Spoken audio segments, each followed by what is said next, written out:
Thank you, Tony. Now, as we continue to follow today's storms, we have an update to a story we've been tracking now since May. A Tiverton man tells us every time it rains, his basement floods. He believes the cause is the new Sakonnet River Bridge. So with today's rainfall, we wanted to check in with him to see if the Rhode Island Department of Transportation had fixed the ongoing problem. Eyewitness News reporter Steve Nielsen continues our pinpoint weather team coverage in the studio. Well, when I met Frank Raposa back in May, he was so frustrated with RIDOT that he actually filed a lawsuit against them, trying to fix the drainage problem. I checked in with him today during the height of the rainfall to see if anything's been done to fix it.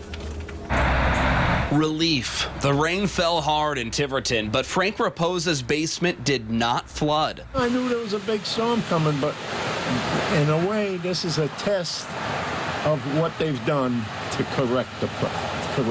His property sits next to the new Sakonnet River Bridge. Now, I spoke with him in May after he filed a lawsuit with the Department of Transportation. When the bridge was built, his property started to flood when it rains. Take a look at the photos. But that's not all. The hill next to him would wash out onto his property. He told us 2 days after our story aired, RIDOT's contractor started to fix it. Now these temporary barriers have been put in, and the storm drains are completely clean.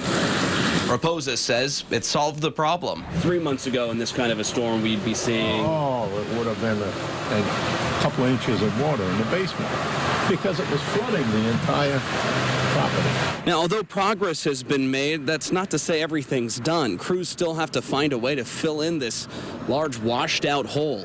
And a more permanent solution is needed. There's still a lot more to be done. RIDOT didn't respond to a request for comment Wednesday, but in May, a spokesperson said they were investigating and would potentially create a corrective action plan. Raposa's happy with the progress and hopes a final solution is finished by August. And when I was talking with Raposa, another neighbor came by and stopped me. She said her house also started flooding since the new Sakonnet River Bridge was built. She hopes that RIDOT will be able to fix her issues as well. Live in the newsroom, Steve Nielsen, Eyewitness News.